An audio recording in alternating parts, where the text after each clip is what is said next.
All right, welcome to the Mr. Bill podcast.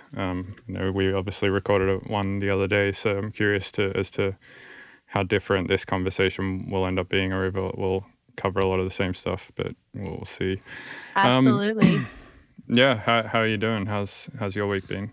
I'm doing good. My week's been good. It's definitely been busy. Thanks for having me on. Yeah, I feel like our conversation on the other podcast where I had you on mine was super, super sick. And it was lovely to hear about the album and the tour's now started. And we were like in Seattle on the same night the other day. That was pretty cool. And yeah, I'm just prepping for, got a show next week in LA. That's going to be at Academy with Kid.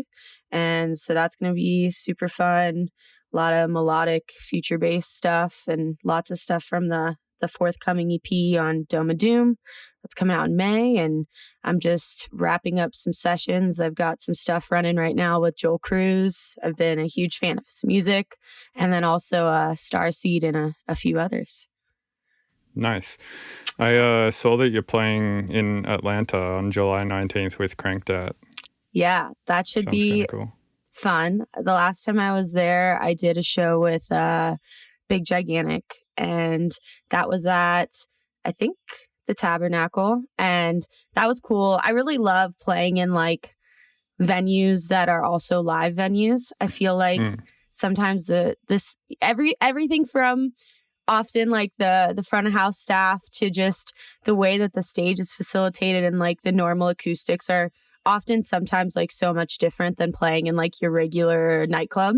So I really enjoy that. But I know District is like one of the two larger nightclubs in Atlanta. And I'm originally from Florida. So I've always tried to play Atlanta a lot. And it's kind of, I've done it often in like certain batches of months. And then other times like I won't play for like 6 months to a year. So I think this will be really cool. And they always have like a really cool kind of wonky community scene there. I know like Def started there as well. So I feel like there's a very intact, like educated musical community. Yeah, I like the music community here. I don't really like engage with it that much. I'm mostly just at my house, like chilling by myself, writing tunes and stuff. But the shows I have been to here have been good. But in any case, I'll be here as far as my plans go right now on July 19th. So I'd love to come check it out. Yeah, you should come hang out. It's definitely definitely the heaviest show I've played in a while as far as like a run of show. We're a bit all over right now where like the new music fits in so many different places. Like the EP that'll be coming out in May. I really feel like I wrote it like personally for myself as kind of, I feel like a bit of closure on like a past chapter of my project, but also to create a little bit more of musical freedom for the project itself. So now I feel like within the discography, I can fit a bunch of different places and, you know, it'll be cool. It'll be fun. And then I don't know when this is going to come out, but I'm also doing like the D&B art car for EDC Las Vegas. So that should be really cool as well. And like, I'm definitely trying to collaborate with more people in that space. And it's been very cool to see, you know, obviously that subgenre really grow over the years. Yeah, I feel like drum and bass is definitely becoming a thing. I think it's definitely alive and well here at this point. Like people accept it as a thing now. You can play it at a show and people actually dance to it. And some people even get particularly stoked about it. So yeah, it's kind of sick. I saw that you released a song, or I read somewhere that you released a song called Heartbreak, which was about, like you just said, letting go of past phases of your project to embrace growth. Can you talk about like what those phases were and why you felt you needed to let them go, or is that too personal? No, definitely I can talk about it. If I just like go into my journey, it'll definitely explain it a bit more. I was a metalhead for my like whole entire life, and I was in a various amount of bands from, you know, your 14-year-old, 13-year-old, I'm going to be a punk and be band practice in the garage and get a little space, to like me being in a band with people who are like twice my age and like playing bass and keys and singing and like being on the road at 16. And then when I got done with high school, I really thought I had to like grow up and that music wasn't going to be a part of that picture. So I went to college and I had a major in international affairs and a minor in Russian. And that was a lot. And it was enough that after 1 year, I definitely took a step back and I was like, I don't see myself working on the Hill. I don't see myself enjoying living in DC or Fairfax, Virginia for the rest of my life. And in all of my spare time, I was just like learning how to DJ and still writing on my acoustic guitar in my dorm. And then I transferred down to Florida and I went to Full Sail, which I have a lot of thoughts on Full Sail as a whole. It's definitely a trade school. And I think it definitely guides you if you're in like, I think a certain point of discovery within you knowing what you want to do, because like going to any trade school, you need to be like, I'm going for X trade and this is what I'm going to learn. And when I'm done, I should be able to go into the workforce and do this. And I went for Foley sound and audio engineering. And at the time they were just starting their like music production program, but I met a lot of cool people through that. And then at that time I was like brought to my first electronic dance music show. And at first I wasn't really sure how I felt about it. And then I went to more, I would say, electronic dance shows that were set in like live music venues like Rufus Du Sol, like R.L. Grimes' Void 2015 tour that was like in all the warehouses. And I thought that was super, super sick. And I fell in love with the community. And after that, I had very early on been extended an offer to be a resident at a Tampa club, which was like an 1.5-hour drive from Orlando, called the Ritz, that I think a lot of people are in that kind of southeastern wave are familiar of. Yeah, it's called like the Ritz Ybor or something. What does Ybor mean? Ybor. Yeah, Ybor. It's like this weird subsection of Tampa that has all of these like chickens running around, and it's one street of just really like dead end bars to clubs that are like top 40 and bottle clubs. And then like you have your one EDM club. And like now obviously there's TK Lounge, which I love. TK Lounge is sick, yeah. TK Lounge is sick. I played there recently and it was like it's like a I think it's just, usually it's a karaoke bar. And so the green room that they had for me to like chill in before my set was like a private karaoke room. It's kind of sick. It's sick. And I would say that is like the first piece of like a versatile venue that Tampa's ever had, where it's not just like you get, I would say they get a lot of people and headliners that would come through Ritz that now want to do like either whether it's more of a hard ticket focus or whether it's more of an intimate, like curated show, or a lot of that is definitely falling in like the experimental, like sub pocket where I feel like saying that Ritz is like a very commercialized EDM club is like a pretty accurate statement, but you still have like your Fridays, like Pound Fridays, bass night, Saturday, like house music, kind of like not open format, but like everything from like, I don't know, Steve Aoki and Pauly D to like a Mal P. Like you kind of withband anything that doesn't fall into like bass music. And when I was at the Ritz, TK did not exist. And there were people like starting to build the communities, but like you had one place to go. And I feel like as you know, like there's just so many cities out there that have that like one EDM club. Everybody goes to it. They have a cool street team. Like it was cool. And I think that at that time when I was 19, 20, I looked at it and I looked at the amount of people who were there and I was like, I'm going to grow in front of these people. I was like not a seasoned DJ. I was hardly in the DAW. I was still trying to figure out what I would like write on my bass or my piano or like sing, and then how to translate that into actually creating sounds and, you know, and doing sound design, and then understanding, do I want to go with Reason? Do I want to go with FL? Do I want to go with Ableton? And I was put on a dubstep night. So just out of that, the first thing that I'm going to really try and create, and I really did love because it was super similar to metal, like the song structures, the breakdowns, a lot of the crowds and the fan base, it just made sense.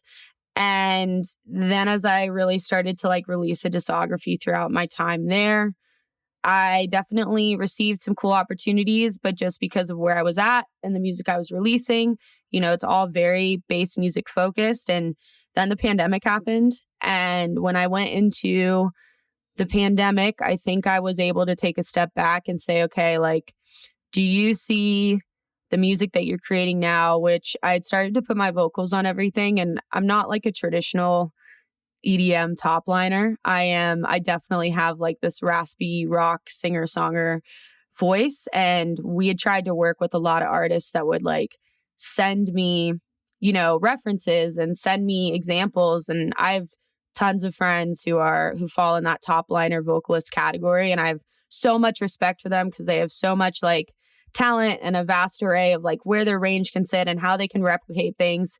But that's like not me. It's like, if you want to work with me, then you're going to let me write and you're going to let me sound how I can sound. I can't manipulate my voice to sound like fucking Ariana Grande. It's just not going to happen. So throughout that, it kind of was like, all right, you're making this like weird color bass was really popping off at the time. You were like doing stuff with the Brig. You were doing stuff with Asora. You were putting your voice on things and it was cool. But just from being a resident for so long, I had learned to read the crowd and really be able to like, I feel like have this like outer body version of me that was able to analyze like if people were really enjoying what I was doing. And I think definitely now I care a lot less than I cared about then, but it's still important to see like how people, receive things and if they're into it or if they're, they're like whatever, da da da. And that's hard to begin with being in a nightclub where people are like sometimes there for the music, sometimes there for the party, da da da da. And I think it's kind of different when you're an artist, right? It's like when you're a resident DJ, then your job is to go in and sort of please people who don't know who you are and have no idea about like what kind of niche electronic music you're into and stuff. But when you're an artist and you've like built a brand and you go into a place to play a show, the assumption is that a lot of those people that are there, if not all of those people that are there, are direct fans of you and your music. And so I think there's less reason to care about like pandering to sort of like a regular person who doesn't really know much about electronic music, and to just like show your art in the way that you think is the most ideal setting and environment to show it in. Absolutely. I mean, you hit it on the head. I think I just had like a growth period within being that resident that I was like, why are you just going to be a DJ? Like, why are you not going to use like your skill sets and like the shit that you've done your whole life? Like, why are you not going to not sing? So like in that time, I felt like I went from like DJ, let me please you, I'm going to do like what everybody else is doing, to really doing my own thing. And in that, I felt like there is a particular ceiling for me in what I really wanted to do, staying solely in really heavy dubstep and really heavy bass music. Like, I even feel like in the experimental lane, I had a little bit more free range to do things that were just weird and quirky and things that kind of dug into more full song structure things. Like, okay, I'm going to sing on top of the drop. I'm going to write a chorus and a bridge and just stuff that you're not seeing in your regular club song structure bass music that's like for headbangers. And I love all the music that I wrote there. And I think it really influenced a lot of the stuff on the EP and a lot of the new music as well. I personally think bass music is one of the hardest subgenres of electronic music to make. Do you feel that way? Let me think. Well, I think to make any genre of electronic music so there's good and there's bad electronic music in all genres, right? Like, I've heard great bass music and I've heard shitty bass music. I've heard great house music and boring house music. I think to do any of them at like that top level, like the sickest possible thing that you can do with that genre, they're all equally as difficult in their own way. Like, for instance, with house music, like, it's not necessarily the mix down or the sounds, it's more in like the writing. Like, how do you make a house beat that's just like the same 8-bar loop like over and over again be interesting for like 5 minutes? Whereas with bass music, I think the difficulty is a little bit in the writing, but a lot on like the sound design and the mix down. Whereas, something else like, I don't know, ambient music, right? It's like you just put anything through pulse stretch and a bunch of reverb and you've technically got an ambient song, but like, is it the best ambient music that you can make? And is it like Tim Hecker level ambient music, Um, to make it at like the level of somebody like Tim Hecker, I have no idea where to begin with. Like, sounds really difficult. So yeah, I mean, it depends. I do think that bass music is difficult to make at the highest level, but I think every genre is. I agree. And I think a lot of that has to do with just the songwriting accompanied with the technical aspects as well, because I think we like live in an age where like I can literally look up how to make any song, or now, you're seeing like what we discussed on the other podcast, like AI tools that are everywhere that are definitely helpers. But how do you take all of that and make like a record that is going to really reflect you as an artist or tell a story, or you like take a record that's going to like last, like create longevity?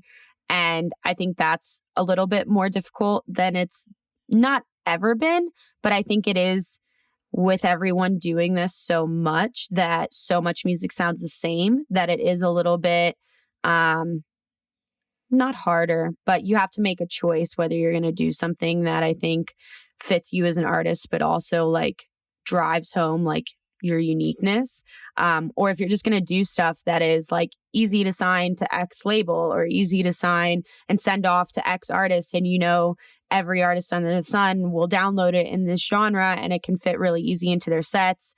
And I think after just making that transition, I really wanted to make a lot of records that were more true to myself than me trying to fit in like a box and me telling a story from like past experiences, to then hoping that people can really, I would say, either create their own memories to it or like find themselves in the song. And it had been quite a while since I had released any music before I released Heartbreak last fall. That was like 2 or 3 weeks after Red Rocks. And I played the song, I think, at Red Rocks for the first time. And it's just it starts as like a very weird singer-songwriter kind of melody, and then it transitions into definitely like a melodic bass type of song, but has like other influences throughout it. And I think it's really odd, but I also found that a lot of people liked it. And I felt like it was one of the, because I've used vocals for a very, very long time, but all in a very traditional like EDM format. And I think this was one of the first times that I hadn't done that. And I do that a lot on the EP. And I'm just excited to see, how people feel about it. But I also have this like thing about me now where I am definitely someone who lets a lot of voices get in my head. And I think I have more of a strong mental fortitude now where like I'm really proud of the art that I'm writing. And I understand that it's not going to be everybody's cup of tea. And I definitely, will, I think, lose some fans that weren't really engaged to begin with, that were more from like the dubstep bass music crowd. But I think I'm going to keep a lot of them, and I'm going to gain a lot of new listeners just through the versatility, which will be very cool. But yeah, it's kind of like a guinea pig cycle, but I feel like I had to put all this music out to be able to move on to like the new stuff that I'm also really, really excited about, and quite frankly think is a lot more well developed, even though the general listener consumer probably wouldn't notice.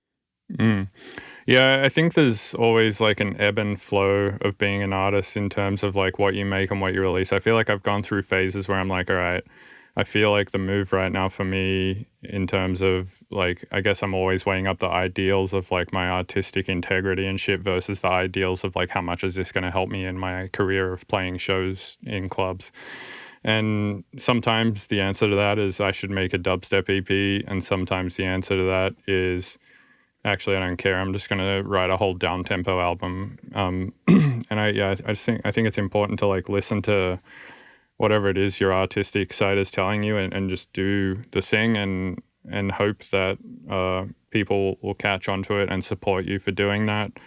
And yeah, unfortunately that's not always the case, but sometimes it is. And when you find that like nice pinpointed bit in the middle where it's like something that keeps you artistically interested and fulfilled versus something that lots of people can also enjoy and want to support, then yeah, that's the good spot to be. But I feel like that's just impossible to find without experimentation.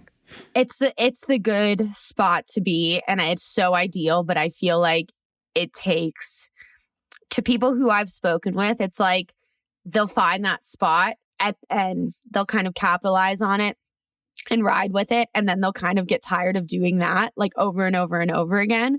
But the artistic fulfillment is a lot for me, and I think it weighs a little bit more right now in the current stage of where I'm at than how people or fans or consumers are perceiving it, just because I got so, not in my head, but I got so in like a pocket of like, you have to sound like this, you have to make music like this, and all of those were preconceived notions that were not true. But in that, it's like, okay, I have to hop so far to the other end because this felt not enjoyable. I was like happier working on other projects, writing music for other people, working on stuff with Foley design or doing freelance stuff than actually sitting down and writing stuff that would sit in the like Lizzy Jane catalog. And that was in like 2022. I would say like end of 2021, 2022.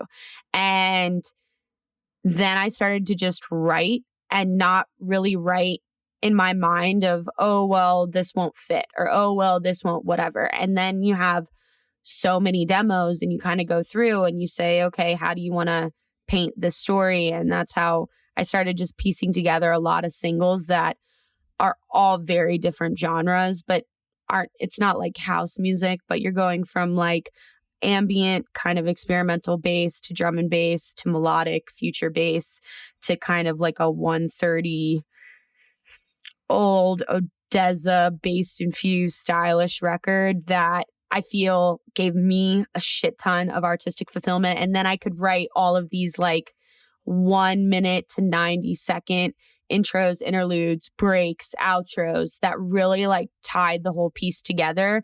And while I feel like Heartbreak was kind of like the first piece of that closure, I feel like this EP, it's 8 tracks, and I feel like it is like a closing and an opening to just letting people who are fans of the project, who like the music, who support the podcast, whatever, come to shows, like sets, that it will be like a versatility kind of overall Lizzy Jane. This is where she can fit, and you can see her here and you can see her here.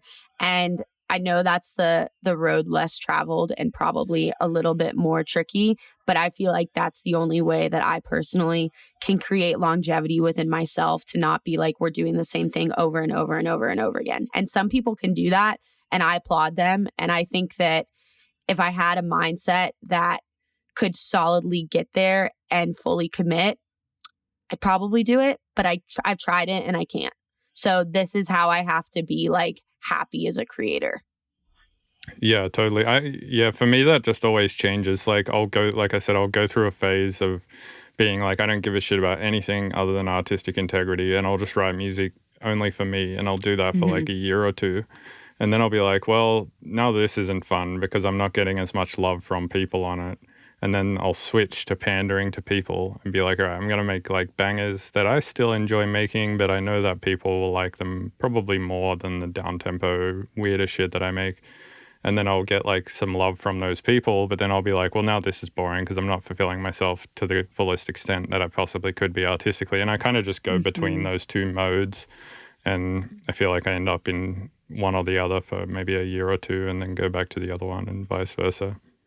I think that's great because it's definitely a long-term happy medium, but there's like a happy medium there where you know what you can create that's going to really click with like your current fan base. And then you know that you can maybe, I feel like your fan base is extremely like open-minded. I feel like they're super understandable of like you doing just different shit because you've always done different shit. But I feel like you've established yourself from like the get-go, and like I will say, like, I haven't listened back to like the first songs that you've ever released, but I will say, like, going far back in your discography, I can definitely, you can just hear like you've always played around in different tempos, you've always done different subgenres of things. Like, I think that's what I aspire to do now, is just lay the bricks of like, hey, this could go a lot of different ways. Yeah, I mean, you also kind of foster the fan base. Like, what's the saying is like, the grass is greener where you water it or whatever, right? It's like wherever you put energy in is like where you're going to get fans. So if you put like a lot of energy into just making like dubstep that is, you know, sort of mirrored off of the back of people like Subtronics and Crankdat and stuff like that, then you're going to get a fan base like they have. And if you put a lot of energy into just making music that kind of sounds like Tipper, then you're going to get a fan base that is similar to the Tipper crowd. But yeah, I've kind of, like you said, I've just kind of always done a bunch of everything, and so I've kind of just got like a bunch of random fans from everywhere. Damn, you got an angry dog over Sorry, there. Excited dog. She's like barking at the door. She's like, she usually hangs out in here with me, and today she's all over. Do you have a pet at all? Yeah, I have a cat. I think she's up here in my clouds right now. She hangs out in the roof a lot. Oh my God. Cats and dogs, I love them both. They couldn't be more different creatures. I like cats because I feel like I don't have like enough energy to give the dog all the attention that it needs. Whereas a cat, it's like, it takes me like 20 minutes a day, if that, to look after my cat, and it's chill. Yeah, it's like she's just kind of like a companion that hangs around and doesn't really require much energy. I feel like I know so many people. I feel like I know so many people that like have cats in the music industry that can kind of just like go and do their own thing, and they're very self-sufficient, where like if I even leave, if I didn't have my significant other, I definitely couldn't have a dog. You have to be so, I'm a very energetic, exercisey, fitness individual, but you have to be so like on top of making sure, you know, they're fed, they go outside, they have multiple walks, you guys are doing stuff to tire them out, they're going to parks. And while I think that's created a lovely balance in my like everyday life, I also think that it just takes a lot of time. It's a full commitment. Well, as long as that commitment is worth it, 100%. In terms of like the happiness that you get in return of like having this dog and the fulfillment that you get, I think then it seems good. It is good. Speaking of exercise, I just got back into exercising after our last podcast. Not necessarily because of the podcast, but yeah, after the podcast, I was chatting with Ben from Ganja White Night, and he was telling me, he's like, I just got a personal trainer, and it's like the best thing I ever did. And I was like, oh, fuck, man, I should do that. Because like since getting out of rehab, I've just been like sedentary, just like sitting at my computer all day, every day making music. So I was like, all right, I got to get back into it. So I hit up this personal trainer who's been coming by twice a week, and we've been doing some exercise, and it's pretty game changing. I feel way better than not exercising. What kind of like exercise routine do you have other than like walking your dog and stuff? I feel like exercise vastly helps me in the studio as well, because if I ever have an issue and I go and exercise, or I haven't exercised for the day and I like want to throw my computer out the window, then it helps me settle. I don't think I'm a sound person if I don't have at least 5 days of doing something that's very active. I used to be in Florida because I was never a fan of the heat or the humidity or anything that was around the ends of just being like in the gym. I was very dedicated with like an actual like fitness routine that involved like free weights and lifting weights and like a balance of cardio.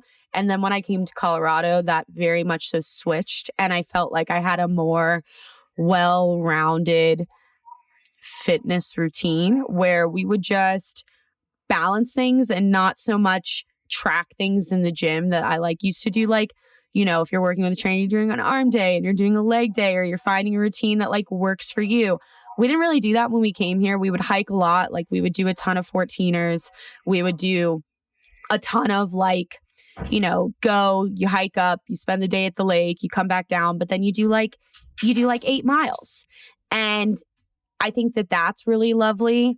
But I got to a point, I want to say like a month to 2 months ago, where it had gone all through snowboarding season. And with that, I think that okay, I'm sorry. She's being so bad. Let me put her outside really quickly. Give me a second. Yeah. She's distracting me. No worries. Go.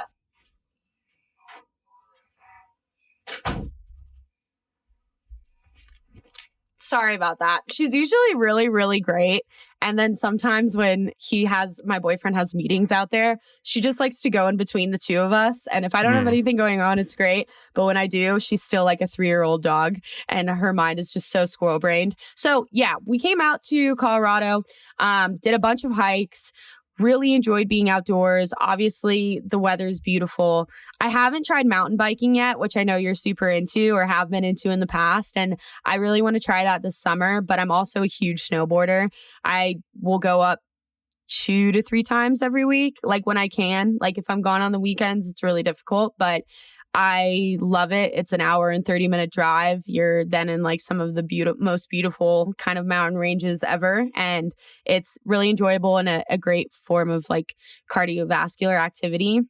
However, 2 months ago, I was just like, all right, I feel like I'm a little stagnant, and I feel like your body always gets really used to things. And when it gets used to something, then you need to change it up. So as of like Monday, I just went into a really big like fitness. I'm going to go back into like minimal bodybuilding, like incorporating like creatine and BCAAs and pre-workouts, and like always making sure, drinking protein 30 minutes after. So we're going to do like 6 weeks of this. And I'm also working with a trainer. So we're going to see. I've never pushed myself this hard in the gym, as I feel like right now my body is in like defense mode. Like every inch of, how you get sore after you work out. Like when like certain muscles haven't been worked out in a really long time. When I moved to Colorado, I definitely was not as dedicated in the gym as I was in Florida. And I feel like right now, every muscle from like my like delts to my shoulders to like my calves are just screaming, and it'll get better. But I think that pushing myself in the gym also reflects in like my personal life. I think when I really am on it, it helps me like wake up earlier. It helps me be more dedicated to certain things and like seeing them through. And also it allows me to really like click in when I'm in the gym, like no phone, do not disturb, like that whole hour, however long you're going to spend in there is your time. So we're going to do this for 6 weeks. I'm going to do it until EDC Las Vegas, and we'll see. I'll either hate it and I'll come back and I'll cater the routine to do something that I think is a little bit more sustainable, or I'll like it and I'll keep going. So yeah, but I think at the end of the day too, like us just being in front of our computer so much and us traveling, and I know in Seattle, I think I like posted a story that I was able to hit the gym, which I normally don't, but it actually affected my show vastly. And I've only done that a few times before, because sometimes I don't have time. Sometimes I'm working on my set, working on other stuff that needs to be done that's a little bit more important. But I think it's like, if it's important enough to you, you'll make time for it. And I found that when I do make time to prioritize like the fitness aspect of my life, it bleeds into other portions of my life. Totally. In which ways do you think it affected your show? I definitely felt like good. I just felt really good. Like I felt like I just kind of like the same way that I play out like something maybe I finished before the show or finished earlier that week. It was kind of along that same line of like a high where I felt really awake and alert, and I felt like I had already kind of gotten some energy out where I normally just get it all out on stage. Like I didn't have that little nervous energy that I normally have before a show. And I felt like I had had like a fully productive day as if I was at home, but like I wasn't. And then like I was able to still go play a show, and it was just good. It felt nice. It felt nice. Nice. Yeah. I'm curious to talk about like being a woman in the music industry, which has obviously historically been a pretty male-dominated industry, especially in electronic music. And yeah, is that like, I'm just curious, like, are there things you wish were different? Is there like issues that you faced with that? Be curious to hear about that. Yeah, I definitely think, I mean, when I started, I think the first time I picked up a DJ controller was 2018. And at that time, I was definitely more on I never considered myself like a raver, where I think a lot of people who get into this side of things or want to be, part of festival production or a manager in A&R, like they have a real love for this music first, and they're really embedded in the community. I made the switch in such a short amount of time after like, I would say like going to like raves and like camping festivals. Like I did 1 year of that, and I had it so out of my system that I was like, we're going to switch to this other side, and like this is going to become my life. And like when I can go to shows and like be there, like that's awesome. But this is like where my eyes are. Like I would rather stay inside and learn and get in the DAW or make mixes, whatever, to work on shit instead of, going to festivals and going to whatever. And at that time, I felt like especially in bass music, or not bass music, but like everything from like, an Alice in Wonderland to a Rez, there weren't a lot of them. There were, I would say enough in the United States to count on 2 hands that fell in your trap, bass, dubstep, mid-tempo range, not taking into account house music, techno, all of that stuff. And because that's what I was looking at, because that's what I wanted to do. And throughout those first few years, there were small communities like Girl Gang. There's Femme House, that's more in the house music lane, that's like headed up by LPGOB, and then Girl Gang by Jeannie. They kind of had discords and cool communities where you kind of saw that there were girls in different corners of the United States who were really aspiring to try and do this. And I knew a few girls in Florida. I knew Vampa when she played a long time before I used to go to local shows and she would be playing. And same thing with Lucy. That was a few years when we were all in Orlando, and that was cool to see on like a local level before they started to do more national orientated things. But from that perspective, I think we've come a long way. I think everybody's path, just if I was a guy, is different. I think just because you're a female doesn't mean you have the same path as other females, in the industry. But I think that there's way more of a support system. I think that it comes from people in positions of power also being women. I think that now I see a lot more women running labels or running point on marketing, or, an agent's assistant or being a main agent. Like it's cool to look at a UTA or a Wasserman and see a good amount of women. I think that changes are established that way from the back end to the front end. But now it's kind of like, I've definitely been on tours where I was very self-aware that I was the token female. I think that there was a push for a while that, females need to be represented and they need to be on lineups. And while I agree with that, I also think that just because you're a female doesn't mean the project's where it's at or where it needs to be, or the ticket history is there, the fan base is there to justify putting somebody in a position that you wouldn't do if like I was a male. I think that's where I have like a little bit of a different thought, where I could very quickly see that I was very much so paid less than everybody else on the bill. Yes, did I have less history? 100%. Yes, did I have less than a lot of things of other people on these touring bills? For sure. But playing certain tours where I knew I was token female, and I was okay with that because it gave me opportunities to be in different markets. It gave me opportunities to make new fans, to connect with the other artists on the tour. Love all of that. But going from that to being a part of tours where the headliner was actually a fan of the music I was making and it fit sonically, or their team was a fan of it, or they brought me on to add value, like that's how I feel now in a lot of the opportunities that I'm presented. And I'm super grateful that we've gotten to this point. I think everybody's gone through that, but I think in the future, it's just now that we have such a focus on making sure that women are represented, we need to make sure that there's plans for them to long-term be able to grow. I think that, there's so many of those Instagram pages of, oh, how many women are on Coachella? Oh, how many women are on Lost Lands, Bonnaroo, da-da-da-da-da.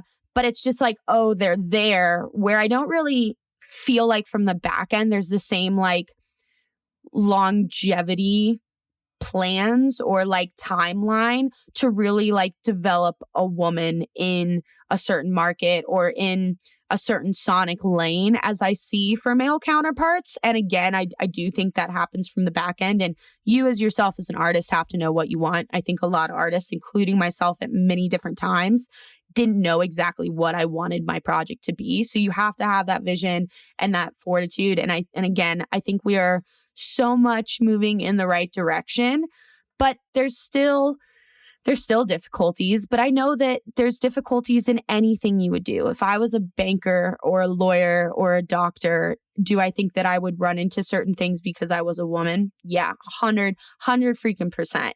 I think that there's an age-old stigma that a lot of women don't make their own music. I think that that's a big thing. And while that is true in certain projects, it's also true for a lot of male projects as well. And some of my favorite artists are women. I think that there's a lot of women in the space right now. Like Bad Snacks is like one of my favorites to like watch her videos. Like there's a lot of women who are really technologically savvy. And I think like Maddie O'Neill, there's a lot of girls right now that I really just love and like respect the hell out of their art.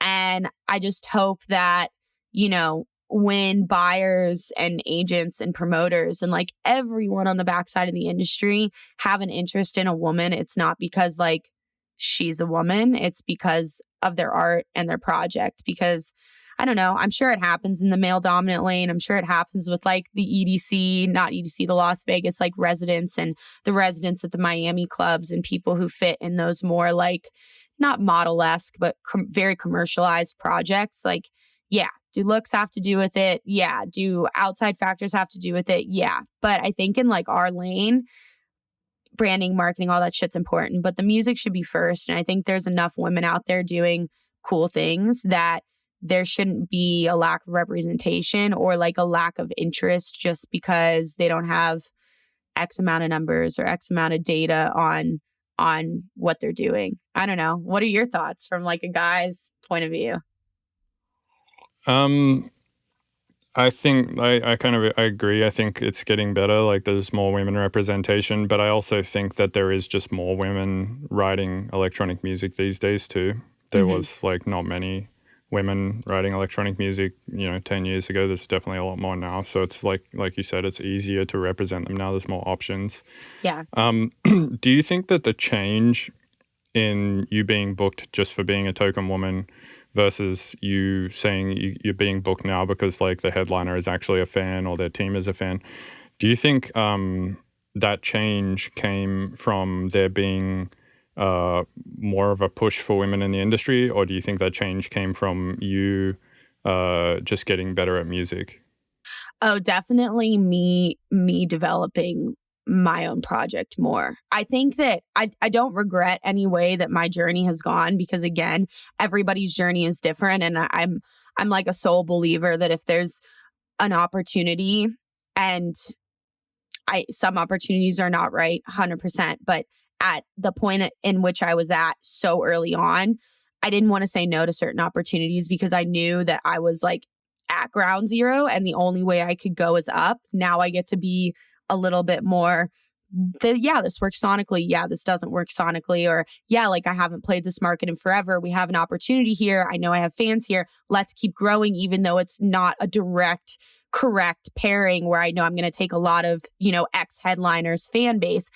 I did a lot of stuff early on, and I still even feel like I've had a very slow journey compared to some. I think there's like nothing more sad from my own artist point of view, seeing someone who kind of gets ahead of themselves because song goes viral. Like, I don't know, something in today's age has blown them up to the point where they get an agent really quickly. They get a manager really quickly. They're programmed on all of these tours really quickly, but they don't even know like what they want their project to really sound like. And then before they can backpedal and say, well, wait, I really love this, or well, wait, I'm really good at this, or well, wait, I haven't honed my craft or my technique or my sound here.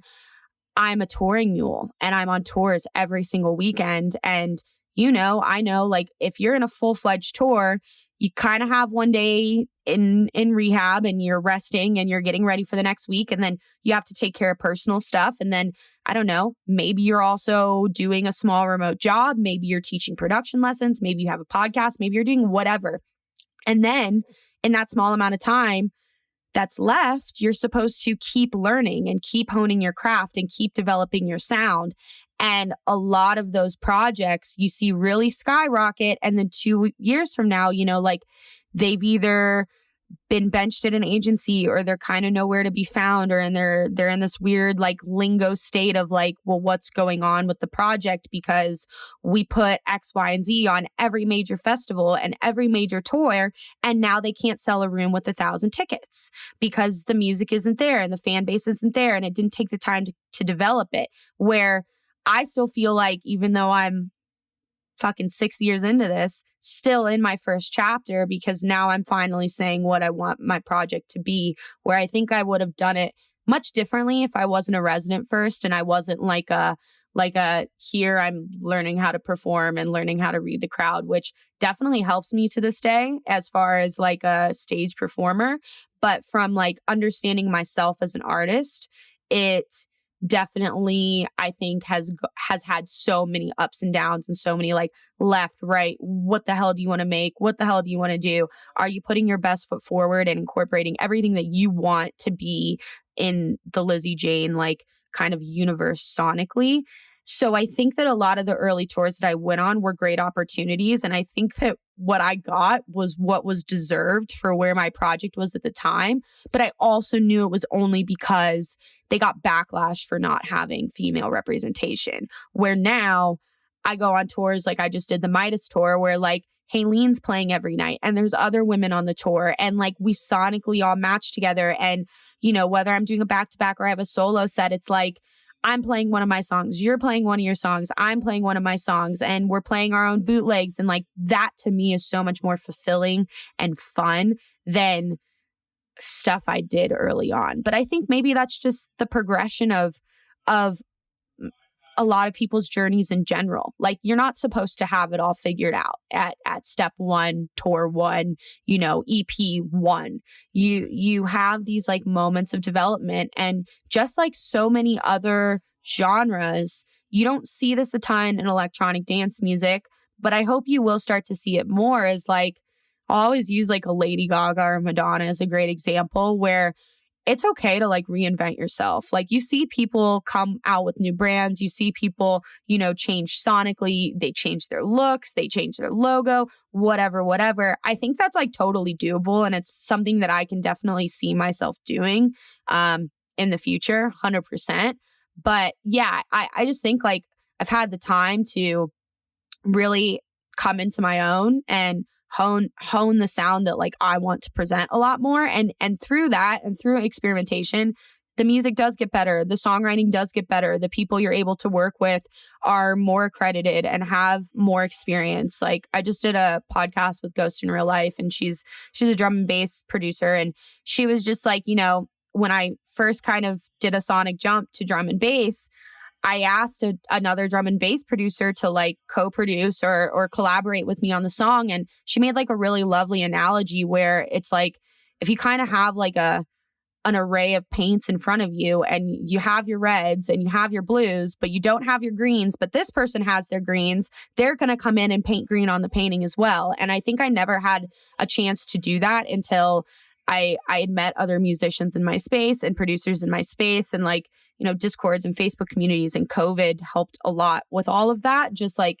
building relationships with other artists that I wanted to work with and do sessions with. And like going into this year, I've made it like a really big statement to management that I want to songwrite more and just get points, and I want to co-produce, and I want to do things that aren't necessarily associated with the Lizzy Jane project, but that are going to help better me as like an artist moving forward. And yeah, so I think that that's why I've been able to make kind of a jump to the other side, where I do feel really valued. And I also think it just has a lot to do with there's a lot of different people who work in the music industry. And thankfully, most of the people I've come across are super kind and considerate and nice, but that's not always the case. And I've toured with both of them. So now that I get to be a little bit more picky, I really have enjoyed being able to sonically accept the right opportunities. Hopefully that answered your question.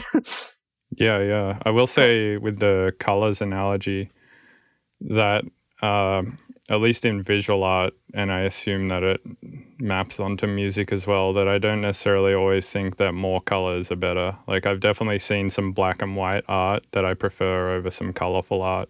I like that. This goes back to kind of saying like that there's good and there's shit in like everything, right? And it's like there's some black and white, like really well shaded visual art that's just insanely sick and has crazy depth, versus like just every color under the sun on a thing that just kind of looks like a mess, right? Yeah. Having said that, like if you took two pieces of art that were like at the same level, and one was like black and white and one was all color, I think I would prefer the color. I like that. No, but you're so true. And just as you had said on the podcast where you spoke with me, you know, you when you like collaborate with people, I think you had said that like if you really like what they're doing, it doesn't necessarily have to like match your sound indefinitely. It's like about a combination of like experiences and like what not they're going to bring to the table, but like what they've developed sonically over time. And like sometimes it works, and then like sometimes it doesn't work. But if it's the right cook, it like makes it better. But if it's the wrong cook, it could destroy a record for like ever. Yeah, I mean, like in a cooking analogy, like let's say your style of cooking uses a lot of salt, and then you bring in another cook that also uses a shit ton of salt. Then all of a sudden you've just got a meal that's too salty and it's less enjoyable than probably either meal on its own. But you know, there's another analogy where like you never use butter, but then somebody else uses like a lot of butter. Well, then all of a sudden you've just got this like extra creamy element to the dish that like maybe wouldn't have been there otherwise. I'm curious to wrap up, to chat about music from an ontological perspective. So, in your opinion, like when does music become music and when does it stop being music? Oh. Like, what is a piece of music? This is a little philosophical. Okay. Yeah, that's exactly what it is, yeah. Oh. I mean, like I feel like that's is a piece so of bias. I feel like but it's your bias, I'm asking you. It's my bias. Are you saying like from a creator standpoint or from a consumer standpoint? From your standpoint. Like when do you consider a piece of music? And then what can you remove from it for it to stop being a piece of music?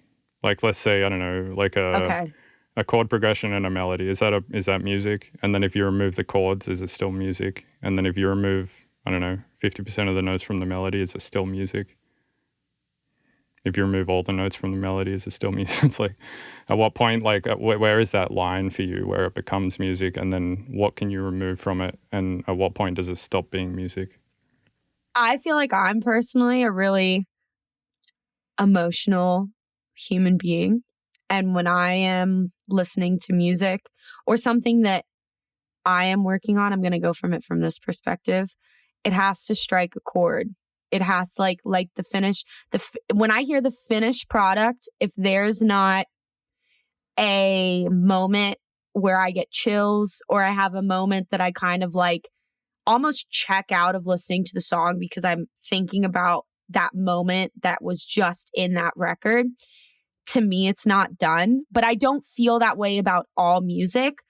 I think that music can be barren and still be music. I think like going to like ambient music or lo-fi or stuff that I listen to every day, if I loaded it on my USB, would I ever be able to play it? Absolutely not, but it's still music to me. Whereas when I'm creating music,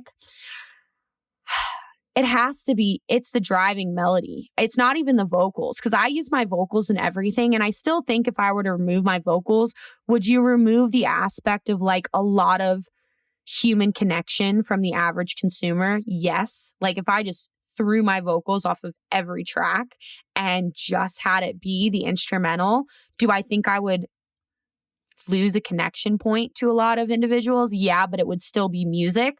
But if I kept my vocals and I removed the main lead or the main melody or the driving factor, like for lack of better words, like the melody jingle, or like what is repeating in like an 8-bar cycle, whether I'm building a million sounds on top of that melody or not, that to me would make it not music. If I just had whatever, it doesn't even have to be low end sub respace, what a pad and a drum beat and my vocals, I don't think I could connect to it. The vocal would hold a melody, but it wouldn't drive it home to me. I couldn't listen to something like that. I wouldn't consider it music. But every time I would listen to it, my mind would go, where's the rest of the song? And I've listened to records like that and I just go, okay, there's like something missing here, but it's never it's not my point or my responsibility to deem what is and what is not music, because it is so biased. But for me personally, it's that melody. It's the melody that would drive it home sonically. And I think that goes back to talking about just where electronic dance music is in general, where you have so many tools to create these crazy sounds and you have so many tutorials to write this crazy music that sounds like X artist. But how are you going to actually incorporate the musicality to make it like a lasting record that somebody could sing along to? Like I've done little sessions where people refer to them as campfire songs, but they're not campfire songs, where could I like hum the melody in my head and could it get stuck in my head? I think that's what I aim for and aspire for in stuff that I write now, especially post EP, is just writing things that are really like mesmerizing and hypnotizing to somebody not necessarily knowing the words, somebody not necessarily knowing the name of the song or who made it, but that melody just sticking like endlessly in the back of their mind. And then they're working on something and it ends up, oh, what's that song? I need to find that song, or I'm humming it, or, having a moment there. I think that's definitely what makes music and what makes music not music to me personally. Okay, good answer. Yeah, all right, well, thanks for doing the podcast. I appreciate it. And where can people find you? People can find me everywhere at This Is Lizzy Jane on everything. So at This Is LIZZY JANE. And I have my I have my EP coming out with Dome of Doom on May 3rd. So very excited for that. I appreciate you having me on today. Yeah, thank you. Yeah, absolutely. I appreciate it. I hope you have a lovely day. You too.